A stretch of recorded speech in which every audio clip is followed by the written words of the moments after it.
Let's talk about the WNBA and the league's demise now that Caitlin Clark is no longer going to play this season. The WNBA and the Indiana Fever, Stephanie White, Amber Cox, all the way up and including, let's just keep it real, Kathy Engelbert, Adam Silver, the National Basketball Association, everybody that participated in the farce. The WNBA's golden age lasted just 13 games, and it ended not with a championship, but with a press release that sent shockwaves through the world of sports. Caitlin Clark, the woman who single-handedly rewrote the league's future, was officially done for the season. But this was no tragic accident or a freak injury. This was a slow-motion demolition, a collapse that happened in plain sight while the league counted its money and the referees looked the other way. The story of how the WNBA's most valuable asset was broken isn't about bad luck. It's about a pattern of abuse, a shocking level of negligence, and a league that saw its biggest star as a product to be sold, not a player to be protected. Her body gave out not from one single hit, but from a season-long campaign of physical punishment that the people in charge allowed to happen. And now, fans are demanding more than just refunds. They're demanding a reckoning. Caitlin Clark, out for the remainder of the 2025 season, something we all think we knew was coming after what Stephanie White said earlier today. We couldn't be too sure until we see it for ourselves. And with this announcement from the GOAT's mouth herself, Caitlin Clark won't be returning this season, nor if the Indiana Fever make the playoffs. The blueprint for her destruction was laid out on the very first night. From the opening tip of her career, it became painfully clear that the referees had made a decision. Caitlin Clark would get no calls. How many times did we watch the refs stare straight ahead while Clark was shoved into a screen, grabbed by the jersey, or flat out knocked off balance, only for them to pretend it never happened? We all saw it in real time, possession after possession. Clark getting hammered coming off a curl, thrown into help defense, sometimes even double-teamed with brutal physicality before she even touched the ball, and the officials had plenty of chances to blow the whistle. Instead, they swallowed it. This inaction sent a clear signal to every team in the league. The rules don't apply when you're guarding number 22. It became a pattern so obvious that the Washington Post later put into writing. A dangerous precedent was set, and the league's silence was the permission every opponent needed to turn defense into a physical assault. Well, it all started last year, in her rookie season, where she received 20% of all the flagrant fouls in the league. And most of them came from Angel Reese in the Chicago Sky. And these weren't basketball plays. They were not only fouling her, but they were getting up, laughing about it, laughing about Caitlin Clark getting assaulted. Any other work environment, people go to jail for what's going on. What began as a few uncalled fouls quickly morphed into an unspoken conspiracy. This wasn't just one team being overly physical. It was the entire league taking liberties with a player who instantly became the face of the sport. Every opponent seemed to have the same game plan: neutralize her by any means necessary. We saw the shocking footage of Chennedy Carter leveling Clark with a blindside hip check away from the ball, a move that earned a flagrant foul only after a league review, not in the heat of the moment. Then came Angel Reese, winding up and striking Clark across the head in another flagrant act of aggression. But for every high-profile incident caught on camera, there were dozens of unseen violations, off-ball hand checks, stopping her cuts before they started, and defensive contact that would have been an automatic foul for any other player. It was a league-wide strategy, an unspoken agreement to wear her down, to punish her for her own popularity, and the league did nothing to stop it. The WNBA and all the people that follow the WNBA and try to promote the WNBA don't understand that Caitlin Clark's game resonates with us. I say this every day, and every day I got to deal with somebody else dumb in the media. Caitlin Clark's game resonates because she's got flair, she's got flash, she's got style. I said this before, and I'll say this again. We saw Sue Bird's game. We saw Diana Taurasi's game. Kim Mulkey was Sue Bird before Sue Bird became Sue Bird. We've seen it. We haven't seen Caitlin Clark. The hypocrisy of it all was staggering. While Clark was being treated like a human pinball on the court, the WNBA was marketing her as a messiah off of it. She was the league's most valuable draw, the one who carried not just her own franchise, but half the WNBA's rating spike. One player was filling arenas in Dallas, Las Vegas, New York, and Chicago. She should have been treated like the precious investment she was. Instead, while networks cut record checks to broadcast her games, the refs refused to grant her even the basic calls that stars get every single night in every other league.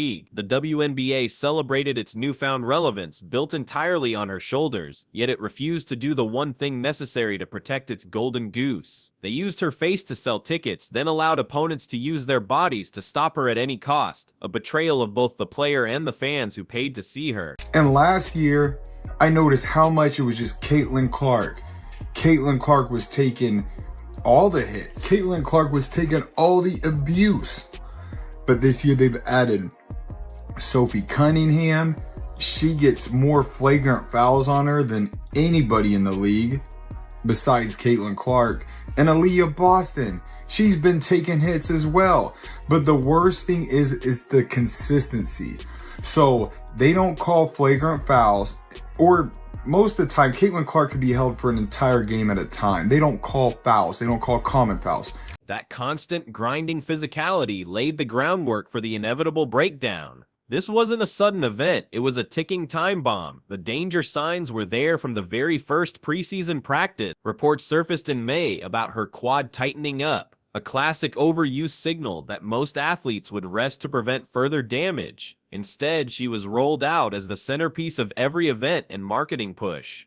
Less than 2 months later, the problem escalated into a nagging groin injury. By July, that groin became a full-blown tear on the right side. Those kinds of constant cheap shots don't just make a player sore, they add up over weeks, grinding on muscles that were already strained. The repeated hits, twisted pivots from denied space, and unprotected landings are exactly what lead to stress injuries that never fully heal without extended rest. But rest was never an option. The folks that cover the NBA, these people that play in the NBA, these people that cover the NBA, there, I said these people, all of you, black, white, green, purple, why don't you understand a very simple thing? Her game is dynamic. Like Diana Taurasi was like a jackass to Caitlin Clark. Why? Her game is what people are drawn to. And then you go to the personality. Her game is different than any WNBA woman ever. And she wins, and she shoots from deep. It's no different than Steph Curry. How many times we got to say? That's where the blatant mismanagement comes in. As her body screamed for a break, the organization kept pushing her back onto the court, plastering the day-to-day label on her status like it was some kind of reassurance. But what precautionary means in the WNBA is apparently having your #1 draw squeeze in limited treatment windows, tape up, and head back onto the court the same weekend. It was like watching someone run a marathon on a broken leg and being told they were fine. The coaches had to know she looked limited. Her driving burst slowed down, her cuts came up short, and she grimaced through minutes she never should have logged. Anyone who follows sports knows that injuries compound if you don't let them heal. Pushing her through back-to-back games guaranteed a catastrophe. The medical staff's job was to protect her, even from her own desire to play, and they utterly failed her. I mean, it's a gut punch that basically encompasses an entire season of them. The Fever have lost so many players to injury, but obviously none bigger than Clark. And there was such a wait for this second season after her magnificent rookie season. And then, you know, the anticipation of her possibly coming back, only for that not to happen, takes a lot of air out of the room, obviously takes a lot of energy out of the fans, and is a devastating blow for not just the Fever and the WNBA. Clark, a two-time All-Star and the 2024 WNBA Rookie of the Year, has been sidelined suffering a right groin injury during the Fever's 87-77 win over the Connecticut Sun on July 15th. If you guys remember that game, Caitlin Clark put the team on her back in the winding minutes to give the Indiana Fever that lead. Clark also suffered a bone bruise at a later date during her recovery process. But just as the on-court situation reached a boiling point, The league's leadership revealed how little they truly cared. The moment Commissioner Kathy Engelbert finally addressed Caitlin Clark's season-ending injury, fans realized something was profoundly wrong. Here was the leader of the league, facing the biggest player health disaster in years, and her statement sounded like it was crafted by a corporate PR team. It was the very definition of sanitized, vague optimism. She offered a little nod to league growth, but gave no hard acknowledgement that the refereeing failures played any role in what fans had just watched unfold. That disconnect is what stung the most. Instead of hearing a commissioner say, yes, mistakes were made, and here's how we'll fix them, Engelbert chose to pivot back to the same tired talking points about expansion and revenue streams. Caitlin has worked so hard throughout this time, doing everything possible to recover and return to the court, but ultimately, time is not on our side, said Indiana Fever COO and GM Amber Cox. While we will continue working with Caitlin and provide her with every resource we have available, there is not enough time left in our season for her to safely return, and her long-term health and well-being remains our top priority. We are looking forward to having her back at full strength to start the 2026 season.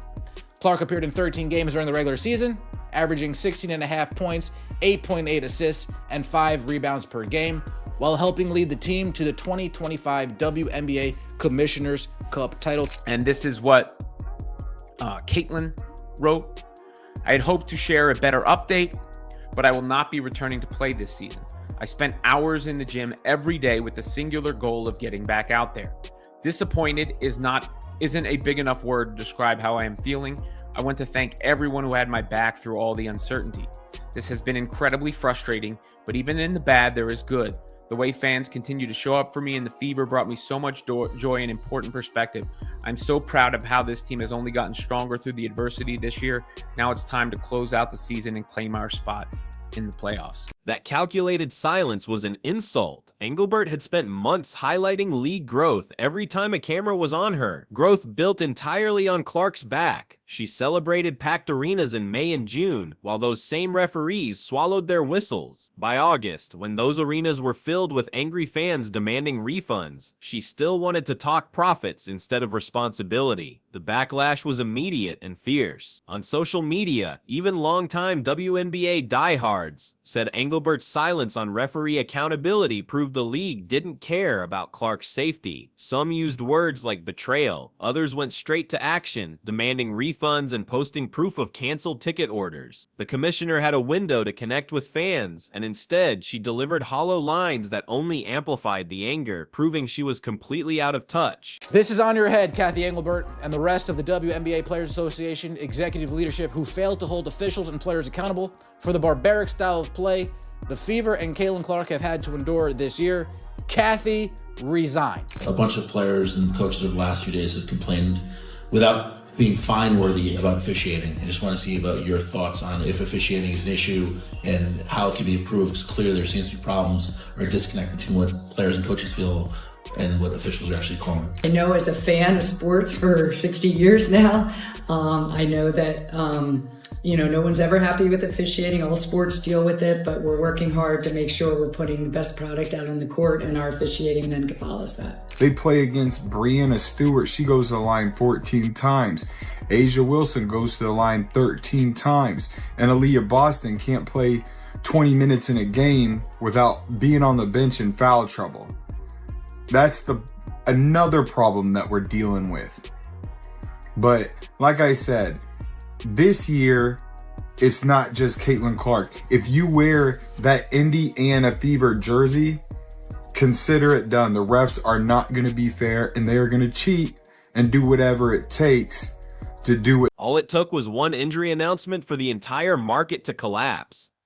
All-Star tickets, which were running over $200 in June, dropped to barely $60 overnight. Resale sites became flooded with people trying to dump seats for an event that was supposed to be Clark's coronation in her home city of Indiana. The hype vanished in a matter of hours, leaving an event that suddenly felt hollow. What made it worse was the feeling of being strung along. The league had moved multiple Indiana Fever road games to bigger NBA-sized arenas because Clark's name sold them out instantly. Now those same venues were facing a tsunami of refund requests from upset fans. It looked less like bad luck and more like the league desperately trying to maximize every single dollar before the truth finally came out. We've got Colin Cowherd saying, you know what?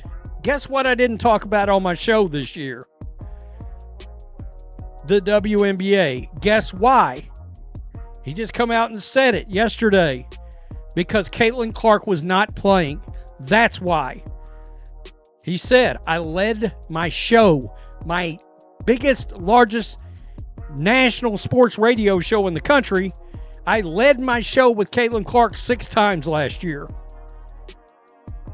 I mean, you don't lead a show with anybody unless they can draw the ticket prices. The demand fell off a cliff. And it's not just the on-court product that suffers without 22, number 22, Caitlin Clark. The entire weekend's economic opportunities have felt the fallout. The fallout wasn't just about ticket prices. It was a systemic shock. Attendance dropped in every city she wasn't playing in. Television networks that had gambled hundreds of hours of primetime slots on her games saw instant ratings declines. Sponsors who had signed on for the Clark effect were now tied to matchups that were losing ground by the week. It wasn't a slow decline, it was a measurable collapse that exposed just how much of the WNBA's momentum relied on one single person. The anger boiled over into direct action. Calls for boycotting playoff games spread like wildfire online, with fans vowing to leave arenas half empty. The optimism of May was replaced with the raw frustration of August. The league wasn't just out its biggest star, it was watching its entire business model fold in front of everyone. For the last 2 weeks, Stephanie White knew where this was going to end up. I would say for the last month or so, they kind of had a feeling where this was going to go. The main issue, another day-to-day injury that turns into a season ender. Another day-to-day injury that turns into a season ender. And if you don't call that a lack of transparency, I don't know what to call that. They could have easily said 2 months, 1 to 2 months. Be evaluated in the next 6 weeks. Instead, they played this day-to-day, game-time decision, probable, questionable nonsense for the last 8 weeks. And that is why fans are so pissed off for the most part. I'm not going to speak for everybody, but I know if they were upfront and didn't BS us, people wouldn't be that angry at the organization, at least not as angry as they are now.